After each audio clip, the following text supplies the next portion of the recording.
सामाजिक रूपान्तरणका लागि यो हो सामुदायिक सूचना नेटवर्क CIN।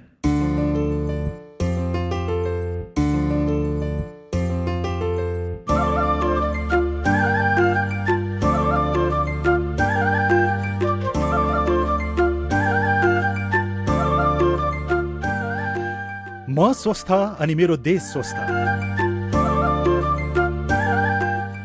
नमस्कार। कोरोना भाइरस संक्रमण र त्यससँग जोडिएको विशेष परिस्थिति केन्द्रित रहेर सामुदायिक रेडियो प्रसारक सङ्घ अकोराबद्वारा सञ्चालित CIN को प्रस्तुति यो हो कार्यक्रम जीवन रक्षा।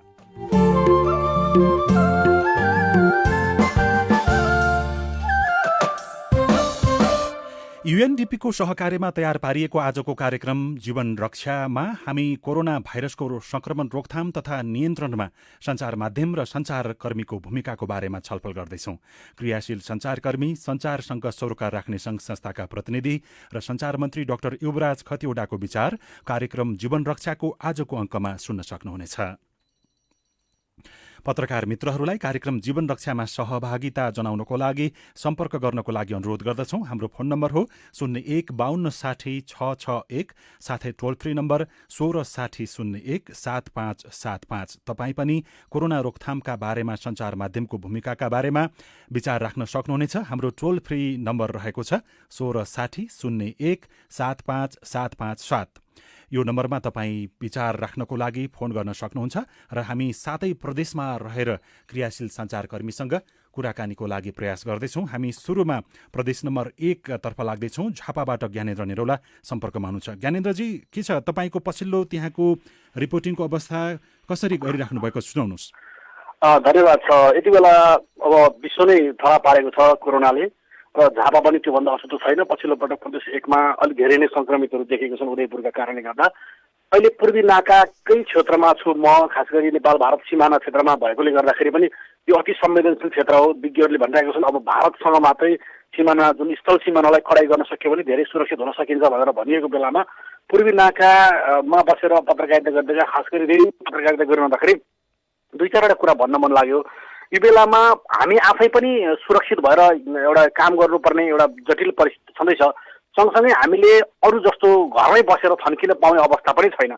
तपाईँले जुन आफै सचेत हुने कुरा गर्नुभयो नि, तपाईँ चाहिँ कसरी सचेत भएर रिपोर्टिङको लागि खटिराख्नु भएको छ त्यसबारेमा बताउनुहोस्। जस्तो अहिले हामीले दुईटा काम गरेका छौँ। एउटा काम चाहिँ संस्थागत रूपमा एउटा काम गरेको छ भने व्यक्तिगत रूपमा अर्को काम गरेको छ। संस्थागत रूपमा धेरै साथीहरू अहिले रेडियोकै साथीहरू पनि घरबाट काम गर्दै हुनुहुन्छ, जसको अलि टाढा छ, अहिले आउन यातायातको अप्ठ्यारो छ भने उहाँहरूलाई घरबाट काम गर्दैछ भने प्राविधिक जनशक्ति र केही 2-3 जना हामी साथीहरू चाहिँ अफिस र घर गरिरहेका छौँ। यो बेलामा मैले व्यक्तिगत रूपमा अथवा हाम्रो संस्थागत रेडियो साथीले गरेको कुरा के हो भने हामी रिपोर्टिङमा कम नै हिँड्छौँ, एकदम धेरै भिडभाडमा परैबाट रिपोर्टिङ गरिरहेका छौँ भने यता तपाईँको चाहिँ अफिस चाहिँ हामी रेगुलर गइरहेका छौँ र हामी अफिस पनि पालो गरेर बसिरहेका छौँ। किनभने मेन पावर थोरै भएकोले गर्दाखेरि त्यसलाई चाहिँ हामीले पालो गरेर अफिसै पनि बस्ने व्यवस्था गरेको छौँ। मैले पहिलो र दोस्रो चरणको जुन सरकारले घोषणा गरेको थियो त्यो लकडाउनको म आफै र जिआर धिताल र अर्को नवराजी भन्ने 3 जना मिलेर पालो गरेर ढुक्कै अफिसमा बस्यो भने अहिले चाहिँ अर्को प्राविधिक जनशक्ति हाम्रो बसिरहनु भएको छ अफिसमा। त्यसरी काम गरिरहेका छौँ। र अर्को तपाईँले गर्नुभयो कसरी सञ्चार माध्यमले काम गरिरहेको छ भन्ने कुरामा चाहिँ यति बेला चाहिँ रेडियो चाहिँ अब सबैको पहुँचमा भएको नाताले गर्दा अहिले छापा पत्रिका बन्द छ, अनलाइनको पहुँच सबैसँग नहुने भएकाले गर्दा अब फेसबुकमा सबै कुरा आउँदैन। फेसबुक त धेरैको पहुँचमा छ, तर फेसबुकमा सबै कुरा नआउने भएला अहिले राहत पनि रेडियोमा फोन गर्छन्। हामीले राहत पाएनौँ, हामीले चाहिँ बस्न पाएनौँ भनेर खानालाई अप्ठ्यारो भनेर चाहिँ रेडियोमा फोन गर्छन्। त्यसको सहजीकरणमा हामीले स्थानीय सरकारसँग, त्यहाँ सम्बन्धित वडा अध्यक्षसँग, नगरका प्रमुख उपप्रमुखसँग काम गरिरहेका छौँ। एउटा कुरा। अर्को चाहिँ अब तपाईँसँग अहिले मैले कुरा गर्दा मात्रै पनि एउटा जस्ट अगाडि एउटा फोन आइरहेको थियो तपाईँको भन्दा अगाडि कि यो औषधि जो चाहिँ नियमित औषधि खाने हुन्छन्, हाम्रो त सीमा क्षेत्र नजिक भएकोले गर्दा भारतको औषधि धेरै खानेहरू चाहिँ यहाँ नेपालमा हुनुहुन्छ र उहाँहरूको औषधि यहाँ पाउँदैन। भेलोरमा देखाएको, दिल्लीमा देखाएको, मुम्बईमा देखाएको अस्पतालहरूको औषधि खाइरहनु भएको छ। त्यही भएर त्यो चाहिँ भारतीय बजारमा चाहिँ पाउने भएर त्यो भारतबाट कसरी औषधि ल्याउन सकिन्छ भनेर यहाँ चाहिँ अहिले फोनहरू आइरहेको छ। हामीले त्यो सुरक्षाकर्मीसँग समन्वय गरेर ल्याउन सकिन्छ कि सिलगढीबाट औषधि भनेर आज कुराकानी गरिरहेका छौँ। यो खालको काम पनि सञ्चारकर्मी रेडियोहरूले गरिदिनु पर्नेछ। अर्को चाहिँ कस्तो भने स्थानीय सरकारले थुप्रै यति बेला काम गर्छ, वार्डमा काम गरिरहेको छ, नगरपालिकाले आफ्नो ढङ्गले काम गरिरहेको छ, गाउँपालिकाहरूले काम गरिरहेका छन्। यो कुराको सूचना चाहिँ जनतामा नहुँदा जनता अलिक उकुसमुकुस हुने रहेछन्। त्यस कारणखेरि त्यो सूचनामा पनि हामीले अलिक प्रभावकारी, अब नर्मल अवस्थाभन्दा अलिक प्रभावकारी काम गर्नुपर्ने देखिन्छ यति बेला काम गरिरहेका छौँ। सबैभन्दा महत्त्वपूर्ण कुरा चाहिँ म सानो टुङ्गिहालेँ, यति बेला अफवाह धेरै फैलिन्छ। हजुर, धेरै धन्यवाद। ज्ञानेन्द्र निरौला हुनुहुन्थ्यो झापाबाट। अब हामी झापा प्रदेश नम्बर 1 पछि प्रदेश नम्बर 2 बाट हामी मनिका झासँग कुराकानी गर्न खोज्दैछौँ। मनिकाजी, यहाँलाई स्वागत छ कार्यक्रम जीवन रक्षामा। हजुर, धन्यवाद। खास गरी तपाईँसँग हामी दुईटा मात्रै कुरा गर्छौँ। एउटा, अहिलेको अवस्थामा तपाईँले कसरी पत्रकारिता गरिराख्नु भएको छ र थप अझ राम्रो बनाउनको लागि यसमा कसले के सहयोग गर्नुपर्छ भन्ने ढङ्गबाट अहिलेको पछिल्लो अवस्थाको तपाईँको रिपोर्टिङको अवस्था, तपाईँले सावधानी अपनाउने विषय के छ, सुनाउनुहोस्। सबैभन्दा पहिला त मौका दिनुभयो त्यसका लागि धन्यवाद। र हाम्रो रिपोर्टिङको कुरा गर्ने हो भने हामी निकै जोखिममा छौँ। विदाउट कुनै प्रोटेक्सन हामी रिपोर्टिङ गरिरहेछौँ भन्दा पनि हुन्छ, किनभने त्यो साधारण कपडाको मास्क र त्यो ग्लोभ्सले धेरै छेक्ने या रोगको जोखिम न्यूनीकरण गर्ने त्यस्तो सम्भावना चाहिँ छैन।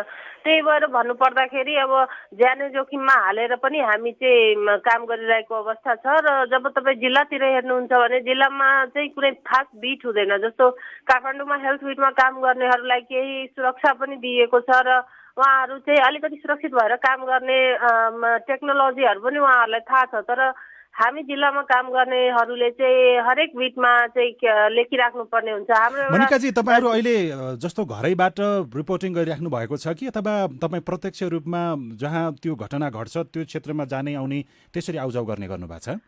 अब रिपोर्टिङ चाहिँ पहिला हाम्रो यो ब्युरो कार्यालय पनि छ, तर हाम्रो चाहिँ राइटिङको काम हामी घरबाटै गरिरहेछौँ। तर रिपोर्टिङ गर्न चाहिँ हामी फिल्डमा जानै पर्छ, किनभने अब ठुलो जिल्ला छ, प्रदेश 2 भरि नै अब साथीहरू काम गरिरहेछन्।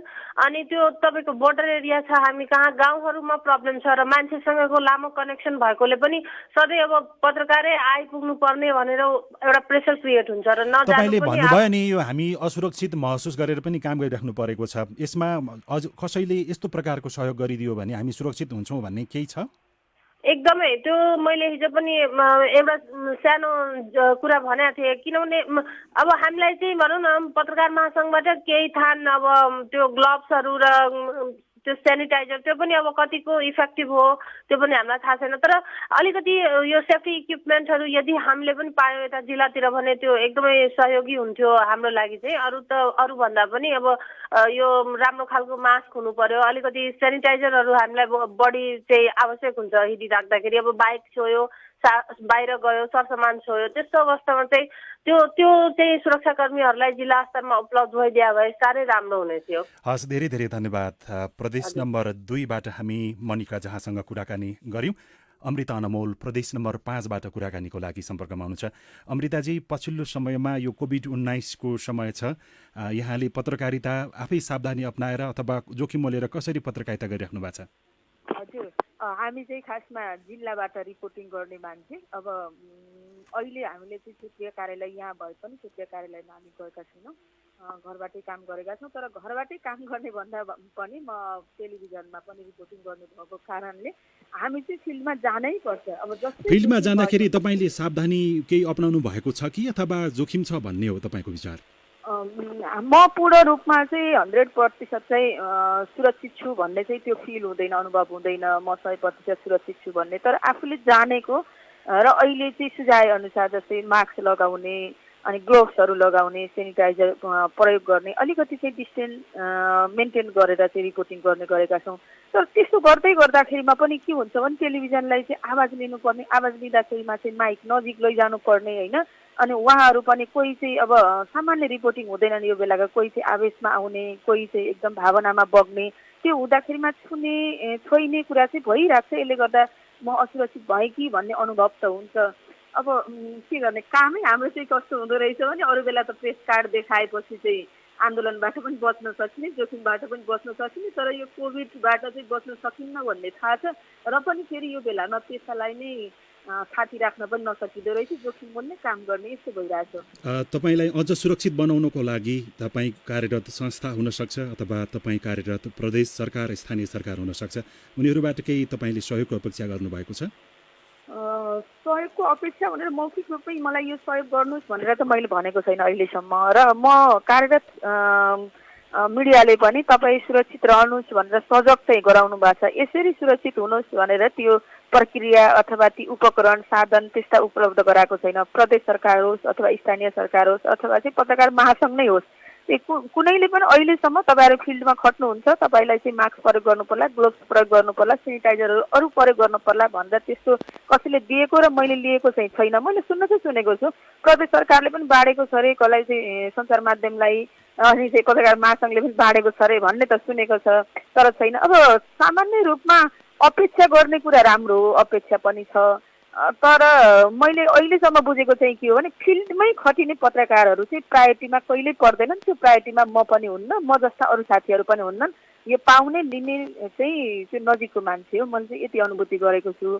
धेरै धन्यवाद उहाँको विचार कि यो हुने खाने अथवा नजिकका मान्छे आसेपासेलाई ती सामग्री वितरण गरिए भन्ने उहाँको आशय रहेको थियो। हामी प्रदेश नम्बर 5 बाट गण्डकी प्रदेशको पोखरातर्फ लाग्दैछौँ।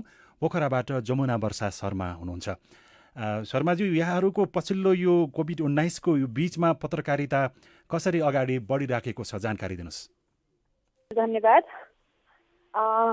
अहिले पछिल्लो समय जुन सरकारले यो बन्दाबन्दी गर्यो 11 पछि, त्यसपछि पत्रकारहरूको अवस्था भनेको अब कतिपय अवस्थामा घरभित्रैबाट सोर्सलाई सम्पर्क गरेर फोन अथवा अरू सोर्सलाई सम्पर्क गरेर समाचार बनाउनु त छँदैछ, र कतिपय अवस्थामा चाहिँ फिल्मै जानुपर्ने अवस्था हुन्छ। त्यस्तो अवस्थामा पनि फिल्मै गएर समाचार बनाइरहेको अवस्था चाहिँ छ यतातिर होइन। र अब कतिपय टेलिभिजनको कुरा हुन्छ होइन, अब कतिपय अवस्थामा फिल्ममा नगई नहुने अवस्था हुन्छ। त्यस्तो अवस्थामा चाहिँ पत्रकारहरू फिल्मै पुगेर, अब हामीहरू फिल्मै पुगेर चाहिँ समाचार सङ्कलन गरिरहेका छौँ। तपाईँ फिल्डमा जानु पर्यो भने कस्तो प्रकारको सुरक्षा सावधानी अपनाउने गर्नुभएको छ, मास्क लगायत अरू त्यस्ता सामग्रीहरू? हजुर, पक्कै पनि अहिलेको अवस्था जोखिम नै छ। अब न्यूनतम हामीले एउटा सुरक्षा कवचलाई चाहिँ मध्यनजर गर्नै पर्ने हुन्छ। मैले पनि मास्क, ग्लोभ्स होइन लगाएर नै अब अनि सेनिटाइजर लिएर नै चाहिँ फिल्डमा जाने गरेको छु। सकेसम्म सामाजिक दूरी, फिजिकल त्यो डिस्टेन्सलाई चाहिँ कायम गर्दै रिपोर्टिङ गर्ने प्रयास चाहिँ गरिरहेको छु। हेरौँ कहिलेसम्म यसलाई जोगाउन सकिन्छ। अब तपाईँलाई अझ सुरक्षित महसुस गराउनको लागि जस्तो पत्रकारसँग सरोकार राख्ने सङ्घ संस्था पनि छन्, तपाईँ कार्यरत संस्था पनि छ, त्यहाँबाट यस्तो प्रकारको सावधानी अपनाउनको लागि सहयोग गरियोस् भन्ने केही अपेक्षा होला नि? एकदमै गर्व फिल हुन्छ मलाई यो विषयमा। पत्रकार महासङ्घ कास्कीले चाहिँ निरन्तर पत्रकार महासङ्घ कास्कीको अध्यक्ष दिपेन्द्र श्रेष्ठले निरन्तर फोन सम्पर्क गरिराख्नु भएको छ। तपाईँलाई केही अप्ठ्यारो परेको छ कि फिल्डमा जाँदा, अथवा तपाईँलाई केही सुरक्षा सामग्रीहरू आवश्यक छ कि भनेर उहाँले चाहिँ निरन्तर हामीलाई फोन गरिराख्नु भएको छ। मेरो केसमा होइन, फोन मात्रै गर्नुभयो कि उहाँले केही सामग्री पनि दिनुभयो? उहाँले चाहिँ घरमै ल्याएर, घर बाहिर मलाई मास्क र ग्लोभ्स पनि उपलब्ध गराउनु भयो भने पत्रकार महासङ्घले आफ्नो कार्यालयबाट पनि पत्रकारहरूलाई चाहिँ त्यो वितरण गरिसकेको छ। धेरै धेरै धन्यवाद जानकारीको लागि जमुना वर्षा शर्मा। नेपाल पत्रकार महासङ्घले घर घरमा पत्रकारलाई त्यहाँ मास्क, सेनिटाइजर लगायतका सामग्री वितरण गरेको छ। गण्डकी प्रदेशपछि हामी सुदूरपश्चिम प्रदेशतर्फ लाग्दैछौँ। सुदूरपश्चिम प्रदेशको कञ्चनपुरबाट हामीसँग चाँदनी आचार्य हुनुहुन्छ। चाँदनीजी, तपाईँले अहिले कोभिड-19 को यो बीचमा कसरी पत्रकारिता गरिराख्नु भएको छ, सुनाउनुहोस्। धन्यवाद। हामी यतिखेर एउटा जुन विश्व महामारीको रूपमा फैलिएको कोभिड-19ले जुन नेपालमा पनि एउटा भयावह स्थिति ल्याइरहेको अवस्थामा सञ्चार क्षेत्र पनि कसरी आफू सुरक्षित भएर समाचारहरू सम्प्रेषण गर्ने, जनताहरूलाई कसरी सुशिक्षित गर्ने भन्ने विषयमा हामी आफैमा संवेदनशील छौँ। तपाईँ घरैबाट पत्रकारिता गरिराख्नु भएको छ कि फिल्डमा गइराख्नु भएको छ, त्यो सुनाउनुहोस्। यस्तो छ सर, अब म अवस्था हेरिकन गरिरहेको छु। म धेरै बाहिर निस्केको छैन अहिले, टेलिफोनहरू मार्फत विभिन्न सूचनाहरू लिइरहेको छु र अलिकति त्यस्तै उहरूमा चाहिँ जस्तो क्वारेन्टाइनहरूमा जुन मेरो सेरोफेरोमा रहेका धेरै टाढा टाढासम्म त म पुग्न सकेको छैन।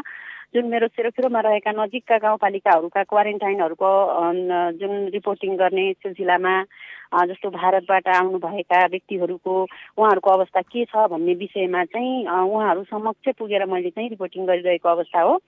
र अहिले चाहिँ अलिकति सुदूरपश्चिमको सन्दर्भमा भन्नुपर्दा यहाँहरू सबैलाई थाहा भएकै कुरो हो, अहिले सुदूरपश्चिम उच्च जोखिममा छ।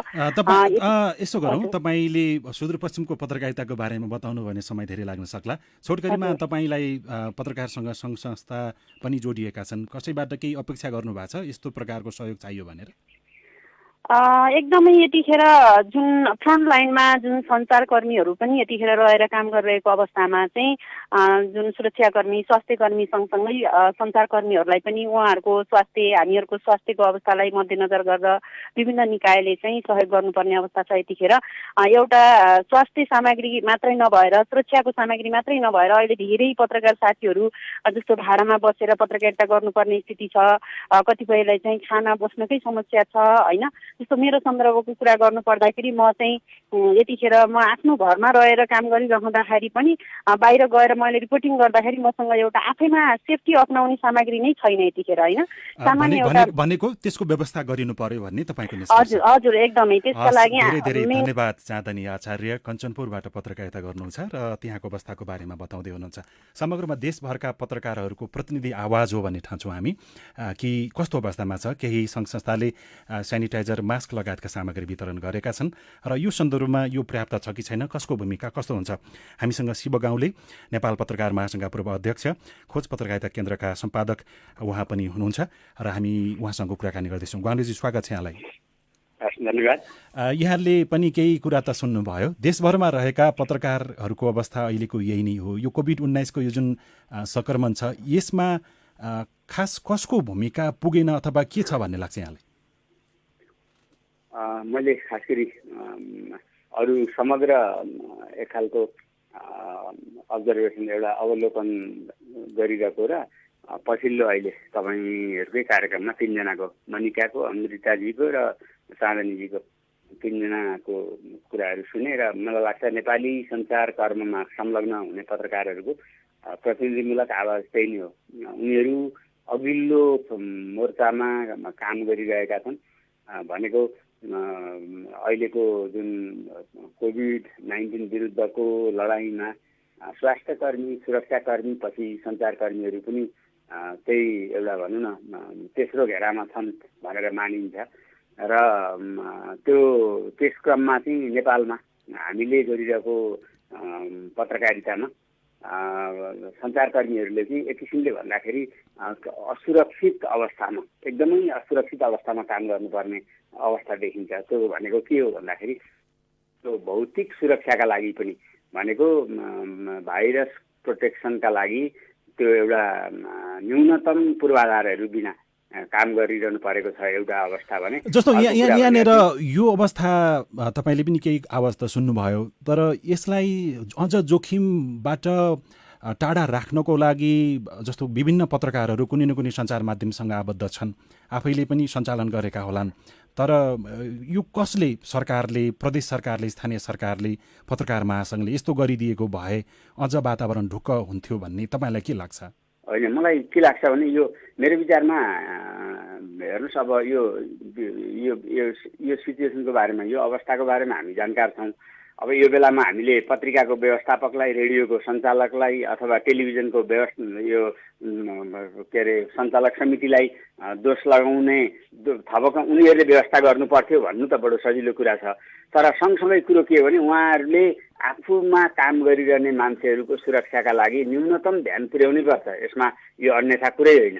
तर अब सँगसँगै अहिलेको अवस्थामा चाहिँ के छ भने आजको भोलि नै धेरै चिजहरू जुटाउन र व्यवस्था गर्नका निम्ति चाहिँ हामीले के अरे तुरुन्तै सम्भव नहुँदाखेरि पनि सञ्चारकर्मी साथीहरूलाई चाहिँ मेरो चाहिँ के अनुरोध छ भन्दाखेरि हामी न्यूनतम आफू सुरक्षित भएर, किनभने यसमा आफूलाई सुरक्षामा नराखिकन, आफूले न्यूनतम सुरक्षित हुने उपायहरू अवलम्बन नगरिकन, मतलब गरेर मात्रै काममा जानुपर्छ। जस्तो न्यूनतम चिज भनेको एकदम त्यो ग्लोभ अथवा मास्क अथवा सेनिटाइजर जस्ता चिजहरूको प्रयोगमा पनि हेलचेक्राइँची गर्नु हुँदैन। कहीँ न कहीँ त्यसको त्यो जुटाउनका निम्ति त्यो प्रयोग गर्ने कुराहरूमा चाहिँ ख्याल राख्नुपर्छ। भन्ने लाग्छ मलाई। अब सँगसँगै अहिले जति पनि सञ्चार संस्थाहरू जसले यो भनौँ न यी सञ्चार संस्थाहरूले आफ्ना प्रतिनिधिहरूले चाहिँ न्युजमा काम गरिरहनु भएको छ, त्यसलाई त्यसको भनौँ न एनालिसिसमा विश्लेषणमा काम गरिरहनु भएको छ। उहाँहरूका निम्ति उहाँहरूको सुरक्षा के हो भन्ने बारेमा न्यूनतम तहको म फेरि पनि भन्छु, न्यूनतम तहको सुरक्षा सामग्रीहरूको जो गर्ने र उपलब्ध गराउने काम गर्नैपर्छ। तपाईँ नेपाल पत्रकार महासङ्घको पूर्व अध्यक्ष पनि हुनुहुन्छ। हामी अहिले बहालवाला अध्यक्षसँग पनि केही बेरमा कुराकानी गर्दैछौँ, सम्पर्कमा आइसक्नु भएको छ।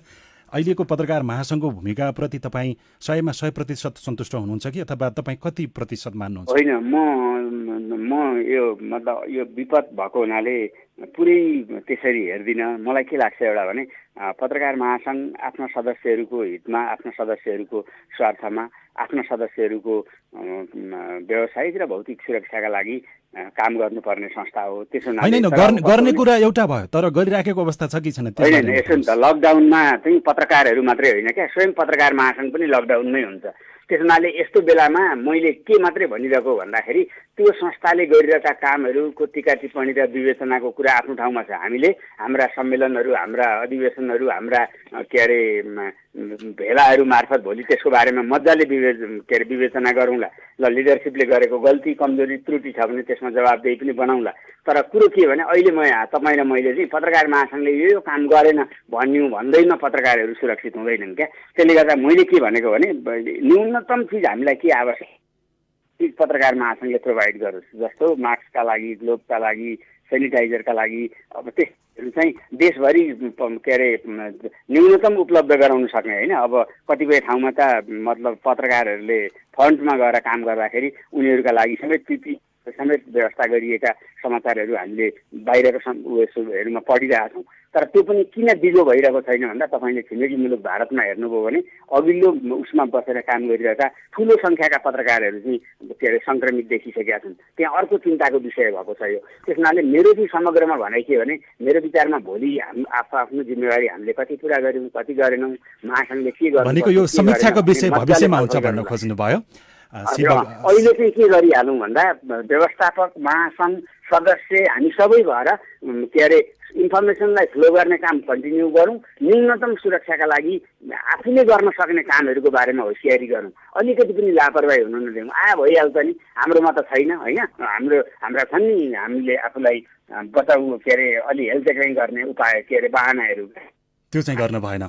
शिव गाउँले नेपाल पत्रकार महासङ्घका पूर्व अध्यक्ष, खोज पत्रकारिता केन्द्रका सम्पादक समेत हुनुहुन्छ। शिव गाउँलेसँग कुराकानी गऱ्यौँ। अब हामी समग्रमा नेपाल देशैभरिमा क्रियाशील पत्रकारहरूको छाता सङ्गठन नेपाल पत्रकार महासङ्घका अध्यक्ष गोविन्द आचार्यसँग जोडिँदैछौँ। आचार्यज्यू, अहिले देशभरमा कोभिड-19 का कारण समग्र देश नै प्रभावित भइराखेको बेलामा पत्रकार पनि आखिर प्रभावित त छन् नै। पत्रकार महासङ्घले पत्रकारहरूको सुरक्षाका लागि के गरिराखेको छ बताउनुहोस्। धन्यवाद। सबभन्दा पहिले त यतिखेर नेपाल पनि यो कोरोना सङ्क्रमणको त्यसको चरणमा प्रवेश गरेका छ।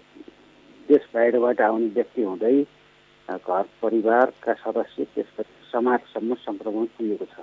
यसबेला सिङ्गो देशको मुख्य प्राथमिकता प्राप्त विषय भनेको कोरोना सङ्क्रमण हुन नदिने विषय प्राथमिकता प्राप्त विषय छ र हामी पत्रकारहरूको विषय देशको जुन प्राथमिकता प्राप्त विषय छ त्यहीमा सबभन्दा ध्यान हाम्रो पनि यसैमा छ। अध्यक्षज्यू, जस्तो यस्तो बेलामा पत्रकार महासङ्घले सबैलाई माग अनुसारको आपूर्ति गर्न नसक्ला, तर पत्रकार स्वयं आफैले जिम्मेवार रूपमा पत्रकारिता कसरी गर्ने त्यसबारेमा छोटकरीमा बताउनु। बेला हामीले यस्तो अवस्थामा हामीले सबभन्दा पहिले नेपालमा कोरोना सङ्क्रमण सुरु हुनासाथ पत्रकार र सञ्चार माध्यमले के गर्ने के नगर्ने भनेर हामीले 8 गते नै चैतको 8 गते हामीले निर्देश जारी गरेका थियौँ। त्यसपछि हामीले 9 गते पत्रकार महासङ्घ केन्द्र समितिको उपलब्ध बैठक बसेर सबै शाखाहरूलाई आफू सुरक्षित रहने, सुरक्षित भएर अरूलाई कसरी सुरक्षित रहन सकिन्छ भनेर सन्देशमूलक सामग्री हामीले प्रवाह गर्ने भनेर पनि भन्यौँ र पत्रकारको व्यक्तिगत सुरक्षाको लागि सञ्चार माध्यमहरूले ध्यान दिनुपर्छ भनेर भन्यौँ। अध्यक्षज्यू, यसो गरौँ, अब तपाईँसँग अझ लामो जान सक्छ कुराकानी, किनकि अबको केही बेरमा हामी सञ्चार मन्त्री डाक्टर युवराज खतिवडासँग पनि जोडिनेछौँ। तपाईँले यो बारेमा बताउनु पर्यो कि 77 जिल्लामा पत्रकार महासङ्घले मास्क, सेनिटाइजर लगायतका सामग्री पुर्याउन सकेको छ कि छैन? अब सबभन्दा पहिलो काम त सञ्चार माध्यमले आफूले राखेका काम गर्ने सञ्चारकर्मीलाई सुरक्षा साधनहरू उपलब्ध गराउनु पर्ने हो। जहाँ उपलब्ध गराउन सकेको छैन पत्रकार महासङ्घले उपलब्ध गराउँछ। पत्रकार महासङ्घका अब यसैका बीचमा पनि जस्तो यो कोभिड-19 को नियन्त्रणको लागि फ्रन्ट लाइनमा अर्थात् अग्रमोर्चामा पत्रकार पनि खटिएका छन्, तर स्वास्थ्य कर्मीको बिमा भएको खबर सुनियो। अहिलेसम्म कुनै पनि ठाउँमा सञ्चारकर्मीको बिमा गरिएको छ भन्ने ढङ्गबाट सुनिएन। यो पत्रकार महासङ्घको सञ्चारकर्मीहरूले बिमा गर्नु पर्यो र पत्रकार महासङ्घले पनि अब प्रदेश सरकारहरूसित केन्द्रसित त बिमा गर्न माग गरेको थियो, केन्द्रबाट सुनवाई भएन। विभिन्न प्रदेशमा बिमा सुरुवात भएको छ, जस्तो 7 नम्बर पद सुदूरपश्चिम प्रदेशमा बिमा भइसकेको पत्रकारहरूको 5 लाखसम्मको, अरूमा पनि प्रक्रिया छ र हामीले अहिले सुरक्षित रहेर मात्रै समाचार सम्प्रेषण गर्ने काम गर्न आग्रह गरेका छौँ र पत्रकार धेरै धेरै धन्यवाद अध्यक्षज्यू। डाक्टर गोविन्द आचार्य हुनुहुन्थ्यो नेपाल पत्रकार महासङ्घका अध्यक्ष। अब हामी सञ्चार मन्त्री डाक्टर युवराज खतिवडासँग कुराकानी गर्दैछौँ। सञ्चार माध्यम, सञ्चारकर्मी र सञ्चार माध्यमको लागि आगामी दिनमा सरकारले गर्न सक्ने सहयोगको बारेमा डाक्टर युवराज खतिवडासँग गरिएको कुराकानी। सिआइएनका सम्पूर्ण परिवारलाई मेरो धन्यवाद पनि र कोरोनाको जोखिम विरुद्ध लड्ने क्रममा यहाँहरूले पुर्याउनु भएको सहयोगको लागि सरकारको तर्फबाट धन्यवाद पनि। नागरिकका लागि आवश्यक सूचना पुर्याउने सन्दर्भमा सञ्चार तथा सूचना प्रविधि मन्त्रालयले के कस्तो पहल गरिराखेको छ? यो मन्त्रालय आम सञ्चारसँग जोडिएको मन्त्रालय हो। आम सञ्चारको प्रवर्धन, स्वस्थ प्रवर्धन गर्ने, आम सञ्चारको माध्यमको उपयोग गरेर सूचना, जानकारीहरू, सचेतनाका कार्यक्रमहरू अघि बढाउने र सामान्य अवस्थामा सामाजिक आर्थिक रूपान्तरणको लागि, नागरिक चेतनाको लागि काम गर्नुपर्ने आम सञ्चार माध्यम अहिले हामीले भनिरहेका छौँ कि कोरोनाको सङ्क्रमण जोखिम न्यूनीकरण गर्नेतर्फ खास गरी नागरिकलाई सूचना, जानकारी र सचेतना फैलाउने कार्यक्रम मार्फत तपाईहरू अघि बढ्नुहोस् भनेर हामीले भनेका छौँ र त्यसै अनुसार उहाँहरूले काम गरिरहनु भएको छ। यसमा अघि बढिरहँदाखेरि अब सञ्चार क्षेत्रका छापा, दृश्य या श्रव्य सबै किसिमका चाहिँ माध्यमहरू, सामाजिक सञ्जालका माध्यमहरूसम्मलाई पनि हामीले कतिपय अवस्थामा इन्टरनेट सम्बन्धी छुटका कुराहरू भए अन्य कतिपय छुट दिने कुराहरू, लोकरोजगारी विज्ञापनलाई अझ बढाएर लाने कुराहरू, सूचना र जानकारी सचेतना फैलाउने कुराहरूमा विज्ञहरूको धारणा र त्यसमा समन्वय गर्ने कामहरू र निरन्तर संवाद गरेर अहिलेको जोखिमबाट बच्नको लागि गर्ने काममा सबै आम सञ्चारका माध्यमहरूसँग सञ्चार तथा सूचना प्रविधि मन्त्रालयले छलफल र निरन्तर संवाद गरिरहेको छ। म चाहिँ यस अवसरमा सबै सञ्चार माध्यमहरूलाई धन्यवाद पनि दिन चाहन्छु। सरकारी बाहेक अन्य सञ्चार माध्यमसँगको संयोजनलाई प्रभावकारी बनाउने बारेमा पनि थप केही सोच्नु भएको छ कि? सरकारी बाहेक अन्य मिडियासँगको संयोजनको कुरा उठाउनु भएको छ। मैले अघि नै भनिसकेँ कि हामी निरन्तर सबै मिडियासँग संवादमा छौँ। पत्रकार महासङ्घसँग पनि कुराकानी गरिरहेका छौँ, सामुदायिक रेडियो प्रसारकहरूसँग पनि कुरा गरिरहेका छौँ, ब्रोडकास्टिङ एसोसिएसनसँग पनि कुरा गरिरहेका छौँ, मिडिया सोसाइटीसँग पनि कुरा गरिरहेका छौँ। कोरोना भाइरस यो कोभिड-19 का कारणले गर्दाखेरि जसरी सिङ्गो देश नै प्रभावित बन्यो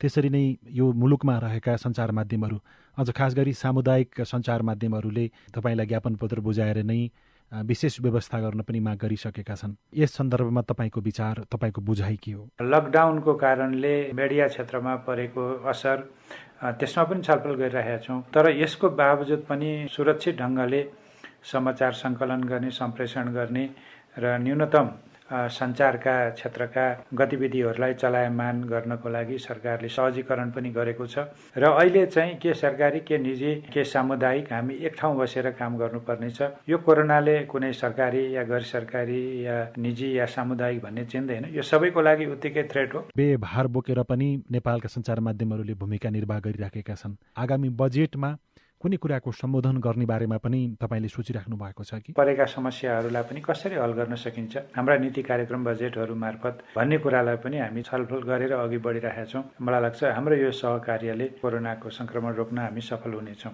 धेरै धन्यवाद डाक्टर युवराज खतिवडा, सरकारका प्रवक्ता, अर्थ एवं सूचना तथा सञ्चार प्रविधि मन्त्री। कोभिड-19 को संक्रमण र सञ्चारकर्मी, सञ्चार गृहको विषयमा कुराकानी गर्दै हुनुहुन्थ्यो। उहाँसँग गरिएको यो कुराकानी सँगसँगै आजलाई हामी कार्यक्रम जीवन रक्षाको अन्त्यमा आइपुगेका छौँ। आजको कार्यक्रम जीवन रक्षामा कोरोना संक्रमण रोकथाम तथा नियन्त्रणमा सञ्चार माध्यम र सञ्चारकर्मीको भूमिकाका बारेमा छलफल गऱ्यौँ। सकभर 7 प्रदेशका सञ्चारकर्मीसँग कुराकानी गर्ने प्रयास पनि गऱ्यौँ। हवस् त, आजलाई कार्यक्रम जीवन रक्षाबाट हामी सबै बिदा चाहन्छौँ। साबुन पानीले मिची मिची हात धुने बानी बसालौँ। आफ्नो स्वास्थ्यको ख्याल गरौँ। नमस्कार।